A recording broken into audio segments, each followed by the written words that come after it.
ताड़म नमो सिद्धाणम नमो आयरियाणम नमो विजायाणम नमो लोये सब सावणम। पंच परमेष्ठी भगवंतों की, गणाचार्य भगवान विराग सागर जी महामुनराज की, पट्टाचार्य भगवान गुरुवर विशुद्ध सागर जी मुनराज की,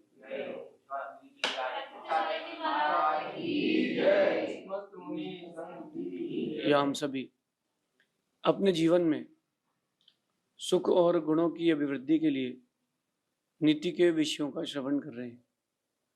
नीतिकार हमें सिखाते हैं कि परिस्थितियों के अनुरूप हम लोग बदल जाते हैं, परिस्थितियों के अनुरूप हम लोग बदल जाते हैं, लेकिन हमें एक बार जरूर सोचना चाहिए कि कुछ परिस्थितियां ऐसी होती हैं जब हमें बदलना नहीं चाहिए। एक परिस्थिति है जब एक बच्चा जन्म लेता है, कैसे उसके माता पिता उसकी परवरिश करते हैं, छोटे से बड़ा करते हैं, चलना सिखाते हैं, बोलना सिखाते हैं, खाना सिखाते हैं, उठना बैठना सिखाते हैं, पढ़ना सिखाते हैं, उसकी जिंदगी की हर जरूरत को पूरा करते हैं। अगर हर एक दिन की वीडियो बनवाई जाए, अगर हर एक दिन की वीडियो बनवाई जाए उस बच्चे की, पहले दिन से लेकर के 25 साल की उम्र तक की, तो उस बच्चे को ये बात समझ में आएगी कि जिंदगी का जो सबसे महत्वपूर्ण हिस्सा था वो मेरे माता पिता ने मुझे दिया है। जो जिंदगी का सबसे महत्वपूर्ण हिस्सा था वो उसको उसके माता पिता ने दिया, जन्म दिया है, पाला पोसा है, बड़ा किया है। जब बीमार हो गया है तो रात को 12 बजे 1 बजे उठ करके पिताजी दवाई लेने भी गए हैं। जब कोई तकलीफ हो गई है तो अपने हृदय पर रख करके उसको, उसके बुखार को ठंडा किया है। रात भर माँ स्वयं गीले में सो करके उस बच्चे को सूखे में सुलाती है कि बच्चे को नींद आ जाए। जब 2 महीने का 3 महीने का वो छोटा सा बच्चा रहता है तब वो माँ उसको हर 2 घंटे में फीडिंग कराती है। कितनी तकलीफ रहती है। ये तो जन्म के बाद की बात है, जन्म के पहले की और बड़ी तकलीफ है। जब मालूम चलता है कि बच्चा गर्भ में आ गया है तो माँ करवट नहीं बदल सकती, आड़े नहीं लेट सकती, ऐसा नहीं कर सकती, वो नहीं खा सकती, यहाँ नहीं जा सकती, ऐसा बहुत रिस्ट्रिक्शंस रहती है।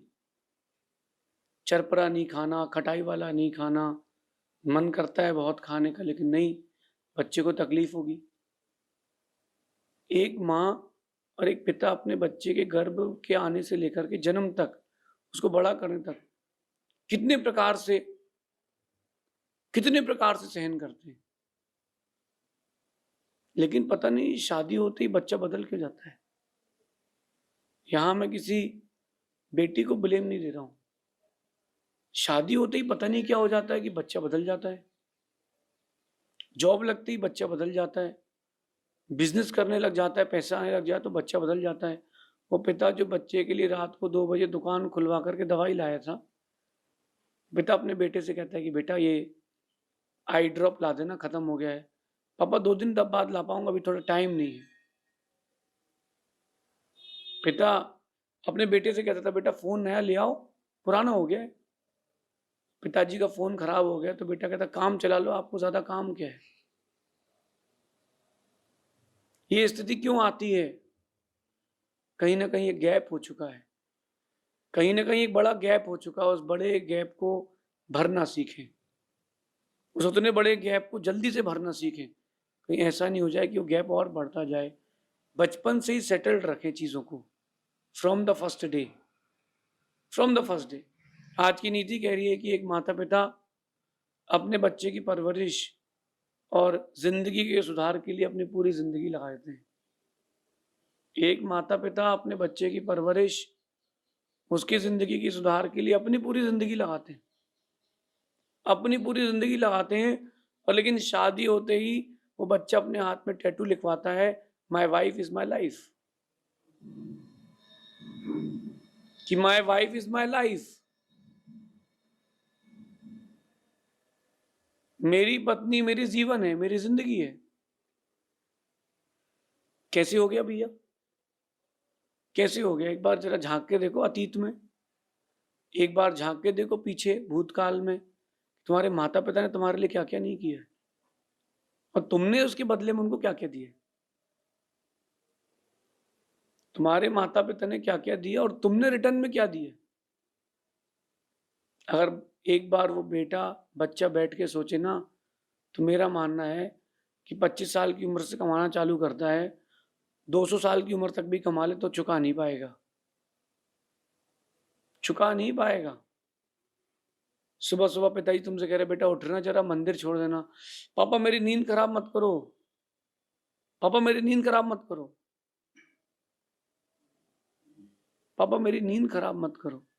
लेकिन देखो जरा, तुम्हारा एग्जाम था, तुम्हारे पिता 5 बजे से उठकर तुमको स्कूल लेके गए थे, सेंटर लेके गए थे, इंदौर से जयपुर लाए थे, जयपुर से दिल्ली ले गए थे, दिल्ली से पूना ले गए थे कि बेटे का एग्जाम है, बेटे का एंट्रेंस एग्जाम है।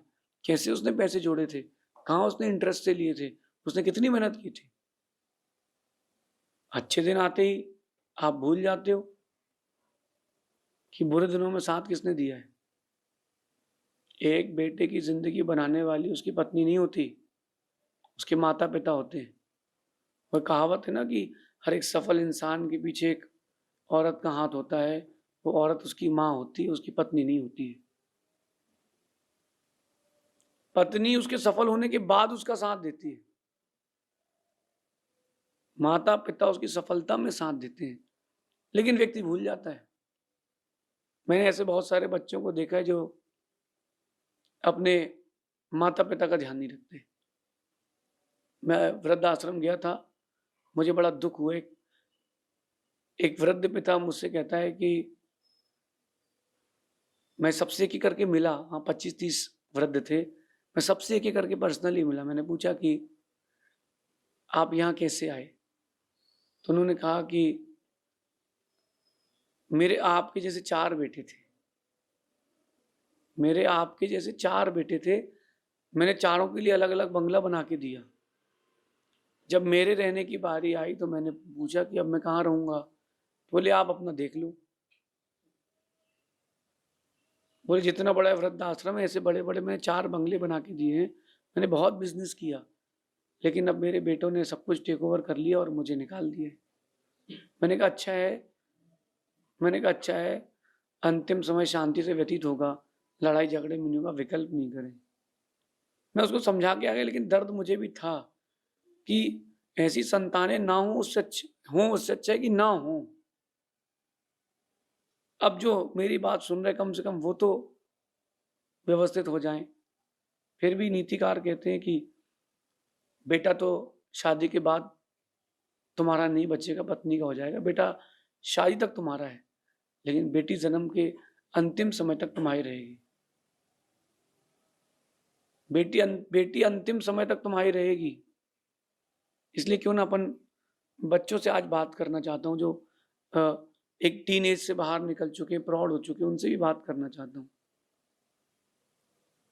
आपका सबसे पहला कर्तव्य यह है कि जिन्होंने जन्म दिया है उनकी सेवा करें।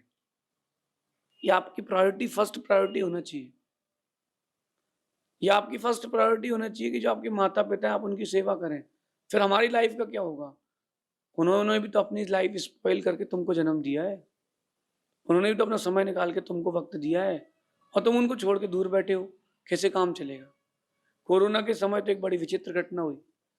एक बच्चा अपने पिताजी को रेनकोट पहना कर लाया, उस समय कोई वो बैग्स नहीं थे, जो किट होती वो किट नहीं थी। तो उन्होंने क्या किया कि वो अपने पिताजी को रेनकोट पहना के ले गया और हॉस्पिटल के बाहर गाड़ी से धक्का मार दिया कि इनको अंदर ले जाओ, मेरा फोन नंबर, जो जो पैसे लगे आप बता देना। वो सब तो ठीक है, चलो इलाज चालू हुआ, और कोई देखने वाला नहीं, कोई बोलने वाला नहीं, कोई बताने वाला नहीं। कोरोना के समय दवाई की ज्यादा जरूरत थी, दवाई से ज्यादा जरूरत अपनों की थी। उसको किसी ने देखा नहीं, यूं ही छोड़ दिया। थोड़े दिन बाद वो मर गए। बेटे ने खबर कर दी कि जो खर्चा लगे आप दाह संस्कार भी कर लेना, कोई बात नहीं। बड़े दर्द की बात है, बड़े दुख की बात है कि ऐसा भी हो सकता है। हाँ, ऐसा भी होता है। अपन सतर्क रहें। आप आदर्श बेटे बन के दिखाएं, आप आदर्श पुत्र पुत्री बन के दिखाएं कि मैं अपने माता पिता के लिए समर्पित हूं। बहुत गहरी बात है। एक आदमी की कामयाबी के पीछे उसकी बीवी का नहीं, उसके माता पिता के जवानी होती है। एक कामयाब आदमी की कामयाबी के पीछे उसकी बीवी का नहीं, उसके माता पिता की जवानी का हाथ होता है। और बेटा जो है तक क्रेडिट बीवी को दे देता है। मैं ये नहीं कहता कि बीवी बुरी है, मैं कहता हूं कि जो बेटा बदल गया वो बुरा है।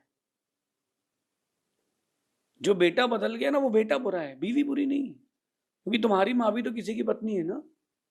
तो मैं किसी को ब्लेम नहीं कर रहा हूं, बीवियां बुरी नहीं है। जो बेटा बदल गया मैं उससे कह रहा हूं कि तुम बदले कैसे, तुम्हें बदलना ही नहीं चाहिए था। जीवन की कोई भी परिस्थिति आ जाए, तुमको बदलना ही नहीं था। मैंने बहुत सारे लोगों की बहुत सारी परिस्थितियां देखी, अंतरंग से जांची परखी, मुझे मालूम चला कि गलती बीवी की नहीं थी, गलती थी उस बेटे की जो बदल गया। ये नीति आप अपने जीवन में उतार के रखना कि माता पिता आपकी लाइफ की प्रायोरिटी होना चाहिए। आपकी लाइफ में सबसे पहले सबसे ज़्यादा ज़रूरी माता पिता ही होना चाहिए। ऐसा अपने लाइफ में चिंतन करना। फिर आप देखना, जहाँ आप हाथ रखोगे वो माटी सोना होगी। जो आप सोचोगे वो सब होगा। लेकिन तुम राइट प्रायोरिटी दोगे राइट टाइम पर, तो जीवन तुम्हारा ज़रूर राइट होगा। ऐसा समझना। शेष आगे देखेंगे। भगवान महावीर स्वामी की